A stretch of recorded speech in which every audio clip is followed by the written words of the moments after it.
Hola amigos, buenas tardes, bienvenidos a otro programa de Libro Abierto. Mi nombre es Roberto Diola-Zábal y esta tarde tengo el gusto de conversar con Julio Heredia, un poeta de la generación de los 80, que ha reeditado su poemario y lo presentó hace poco aquí en Casa Tomada, llamado Obra Poética Incompleta. Hola Julio, ¿cómo estás? Muy bien, Roberto, muy contento de estar conversando contigo esta tarde. Este poemario sale después de aproximadamente 15 años. Sí, así es.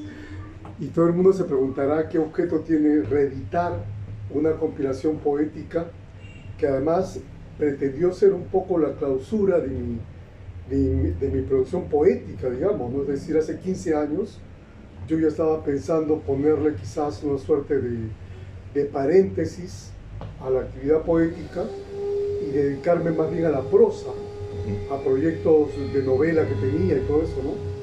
Y estuve muy motivado en hacer reeditar este conjunto, no porque no tenga poemas inéditos, ¿ah? Tengo un poemario inédito que quizás publique el próximo año y algunas otras cosas, pero porque estuve viajando, sobre todo por América Latina, los últimos años, y todo el mundo me pedía dónde podía encontrar mis libros, ¿no? Y no había. Solamente había una edición francesa, en francés, de uno de mis poemarios en Amazon, pero aparte no había. Así que eso me motivó mucho para alentar esta reedición. Y bueno, hemos aumentado algunas cosas. Yo mismo he agregado algunos textos testimoniales. Y bueno, viene con un prólogo de Ricardo González Vigil. Él menciona, tu poesía no es homoerótica, ¿no? Quizás fue como una especie de etiqueta que te pusieron, o no sé si tú lo sientes así, en los años 80. Bueno, en realidad a mí la etiqueta de homoerótico o erótica para mi poesía es verdad que no me parecía muy adecuada, ¿no? Porque yo nunca he pensado en escribir una poesía de una determinada orientación sexual. Hay, obviamente yo tengo la mía, y hay muchos poemas de amor a lo largo de toda mi producción, de los 5 o 6 poemarios que conforman sobre todo esta compilación. Pero eh, el término, o digamos esta denominación de homoerótico, como se está manejando en los últimos tiempos, implica una determinada militancia, implica una determinada manera de ver en el contexto político actual de Occidente, ¿no? Los derechos de ciertas minorías y todo. Y yo la verdad que no me encuentro, no me reconozco en ese espacio, ¿no? Yo creo que lo mío es una poesía amplia, que habla del ser humano, una poesía humanística quizás, que da cuenta de mis particularidades, y una de ellas puede ser mi propia opción amatoria, pero no es para nada una opción política en lo que tiene que ver con esta corriente LGTBI, etcétera, etcétera, etcétera, ¿no? Que se ha puesto tan de moda. Cuando te pregunten cuándo, cómo y dónde, responde Casa Tomada, Librería y Café. El lugar perfecto para comenzar el día con una taza de café. Comparte tus mejores momentos en nuestro cálido local y vive una experiencia única en donde podrás leer tu libro preferido, contar historias, brindar con tus amigos y disfrutar de nuestra cafetería. En Casa Tomada, cada tarde podrás probar las mejores pizzas italianas. Te invitamos a Casa Tomada, Librería y Café. De lunes a sábado hasta las 10 de la noche. Avenida Petituars 3506 San Isidro. Estacionamiento gratuito para autos y bicicletas. Llámanos al 967-888-648. Encuéntranos en redes sociales. Casa Tomada, Librería y Café. Que marcas en tu forma de ser también, Sí. ¿no? Como en tu poesía, impulsó a alejarte de unos primeros grupos poéticos a los que pertenecías, ¿no? Entre ellos Cloaca. Así es. Y comienzas esta obra escribiendo sobre esa experiencia también, ¿no? Sí. ¿Qué tan importante o qué tanto influye, crees tú, el pertenecer o no a un colectivo poético en la carrera literaria de una persona?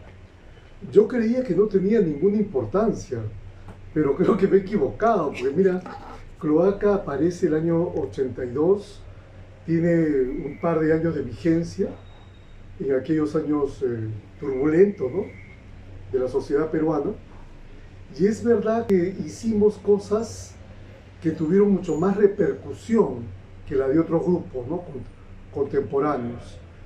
Cloaca llegó, por ejemplo, a hacer un recital en el bar ahora desaparecido, La Catedral, que es el bar que le da título a la novela de Vargas Llosa, ¿no? Es alucinante porque nosotros congregamos unas 300 o 400 personas.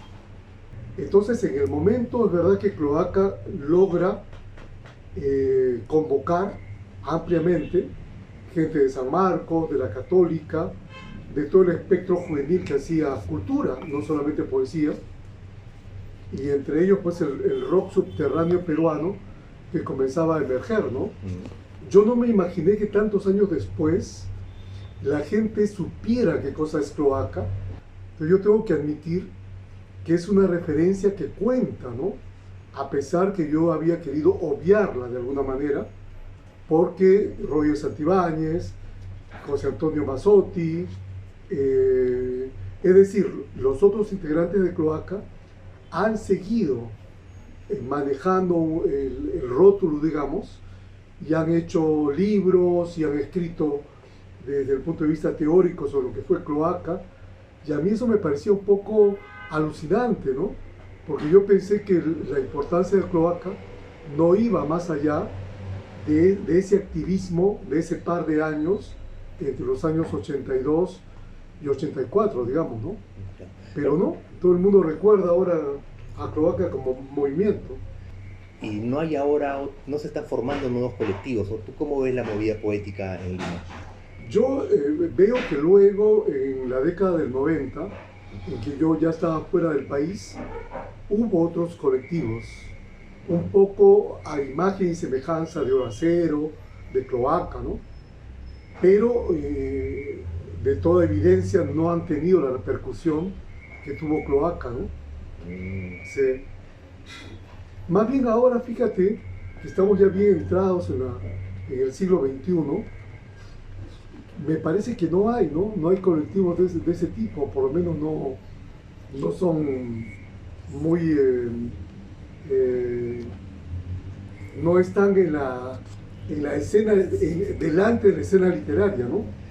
Como dices, estamos en el siglo XXI y me parece tendemos a ser todos más individualistas. Efectivamente, yo creo que eso es un sello de la época y que hasta esa generación del 80 estábamos marcados por la prédica colectivista, militante, ¿no?, siendo que yo fui de alguna manera un disidente, ¿no?, porque yo era sanmarquino, trabajaba como periodista, había tenido mucho contacto con la realidad política del país. Sin embargo, yo me distancié mucho de todo lo que fue la militancia y, digamos, el activismo que tuvieron estos grupos literarios de mis contemporáneos, ¿no? Quizá porque yo fui directa y muy personalmente chocado por Sendero Luminoso, ¿no? El primer poema de mi poemario, Libro de los Muchachos Chinos, es decir, el primer poemario que escribí estando fuera del país y habiendo vivido una experiencia en China, está dedicado a Miguel Portugal. Miguel Portugal fue un gran amigo mío, o sea, íntimo, ¿no?, de quedarme yo a dormir en su casa y cosas por el estilo. Y Miguel, sin que yo lo supiera, militaba en Sendero Luminoso. Y Miguel muere en un atentado en Aucayacu a una comisaría de esa localidad, ¿no?, de Huánuco. Entonces fue una cosa impresionante porque esto se da a las pocas semanas que yo iba a dejar el país, ¿no? Y luego, en una de mis estancias en Ayacucho, como periodista, a mí me llega la noticia de alguien, de un efectivo de la Guardia Republicana, a quien esa madrugada habían matado los senderistas. Entonces me pasan un papel con el nombre, y era Rubén Darío Roca Madariaga, ¿no? Había sido mi compañero de carpeta en el colegio secundario. Entonces te imaginarás, y cosas que no he contado todavía, que pienso contar ahora que me voy a dedicar a la prosa. Yo tuve la oportunidad de estar cercano, de tener contacto con Abimael Guzmán. ¿Pero por qué? Porque el líder de Sendero Luminoso había sido amigo de Juan Gonzalo Rose, que estuvo muy cercano a mí, y es un poeta, era muy importante, era muy conocido en ese momento, y yo a Rose lo acompañé hasta su muerte.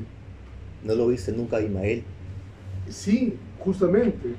Juan Gonzalo en varias ocasiones me dijo, él hablaba en plural, ¿no?, que estábamos a punto de lograr una entrevista que iba a ser fuera de serie, y él me había encomendado a mí, discúlpame, me había encomendado la misión de contactar con una agencia de prensa extranjera, o sea, no peruana, ¿no?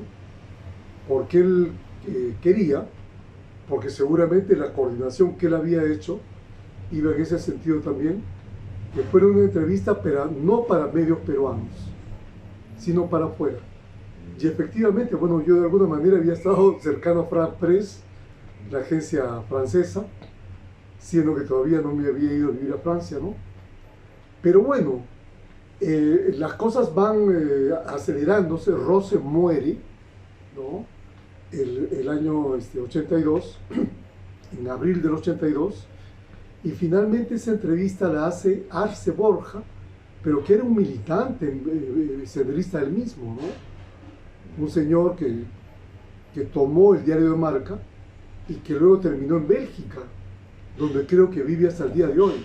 Él hizo la llamada entrevista del siglo. Pero fíjate que gracias a Rose, que había sido vecino en Magdalena, acá en Lima, de Abimael Guzmán y de su primera mujer, de Augusta Latorre, habían sido vecinos, casa con casa, me parece, en Magdalena, ¿no? Y Rose había trabajado con Abimael Guzmán en la Universidad de Huamanga. De ahí se conocen. De ahí se conocían y tenían esta cercanía, ¿no? Así que, bueno, lo que te quiero decir es que sin yo quererlo, había tenido por varios lados mucha cercanía con Sendero Luminoso, ¿no? Así que eso obviamente me marcó también. Claro, pero mucha cercanía por personas conocidas, más no por tu forma de pensar. Y más bien mi posición era absolutamente antagónica, ¿no?, con Sendero. Es que yo vi cosas en Ayacucho, ¿no? Yo fui tempranamente, a mí Caretas me manda allí cuando yo tengo, creo, 19 o 20 años, ¿no? Entonces fui uno de los primeros periodistas en ir, además, y las cosas que yo vi que Sendero hacía ya me ponía la carne de gallina, ¿no? No, yo no podía identificarme con esa forma de hacer política. Julio, ¿cuándo empiezas a publicar prosa? Espero que sea el próximo año, ¿no? Comentaste en la presentación Sí. de tu libro, inicio de los 80, Sí. que tenías un libro que iba a salir. Es alucinante, sí, él lo comenta en un artículo que escribe sobre mí en Caretas, Juan Gonzalo Rose, ¿no? Que yo le he comentado, dice él, ¿no?, que estoy escribiendo una novela que se llama La Coja Pasión. Es decir, imagínate, he pasado 40 años y no comencé a escribir efectivamente. Es una novela que tiene toda su propia leyenda, porque yo tenía parte de los manuscritos y se me perdieron. Eran textos escritos a máquina, ¿no? Máquina de escribir. Y yo un día, cuando me mudo de Normandía a París mismo, a un lugar que era de estudiantes, hay un incendio en esa residencia de estudiantes y justo comprometió mi cuarto, ¿no? Y se quemó tanto la máquina de escribir como los textos que yo tenía. Julio, cuando publiques, ¿lo vas a hacer aquí en Lima o allá en París? Yo creo que voy a sondear la posibilidad de publicarlo en Francia, quizás. A ver, ¿por qué? Es verdad que publicar poesía es diferente a publicar narrativa, ¿no? En el mundo entero, incluyendo Francia, los lectores de poesía son menos, son cenáculos, pero yo he tenido suerte en Francia, porque los 3 poemarios míos que se han publicado allá, los 500 o 1000 ejemplares que se han publicado, se han vendido muy rápido. Quizás porque haya un público que busca voces que son de América Latina, ¿no? Que no son propiamente francesas. En el caso del libro de los muchachos chinos coincidió con la revolución de Tiananmen en China, de jóvenes universitarios en China, ¿no? Pero me imagino que por eso el libro tuvo éxito relativo, se vendió bien rápido sus 1000 ejemplares, y yo siento que en Francia se me ha tratado bien, ¿no? Cosa que en los últimos años en el Perú yo sentía que no. Ahora que presentamos acá en Casa Tomada esta edición, y por la repercusión de amigos, los que me están escribiendo y todo, siento que ha habido mucho cariño y una resonancia positiva. Es más, me ha servido para reencontrarme con amigos de hace 30 años que yo no veía, ¿no? Pero antes yo he sentido que ha habido una especie de silenciamiento, ¿no? De mi voz poética, y que ahora en lo periodístico sí es verdad que a mí no se me ha tratado muy bien en los últimos años, ¿no? Yo estuve trabajando en algunos medios, en el grupo RPP, y bien rapidito me sacaron. Había gente que no me quería porque aparentemente yo no era caviar y esas cosas, ¿no? Pero estoy contento, Roberto, porque creo que a los pocos días de la presentación de esta edición, de esta compilación, hay como una expectativa y gente que me ha tratado con cariño. Y espero también si sacas alguna recopilación de tus entrevistas, ¿no? Hechas en prensa, a personajes ilustres. Voy a tratar, fíjate, yo perdí los originales de los trabajos de prensa que había hecho, sobre todo acá en el Perú, antes de irme, pero voy a tratar de rescatar, y quizás sea una buena idea también hacer una compilación de las crónicas y entrevistas. Hay entrevistas que podrían ser interesantes, ¿no? Por ejemplo, yo le hice la primera entrevista grande que se le hizo a César Hildebrand, cuando Hildebrand pasa a la prensa escrita, es decir, de caretas, ¿no?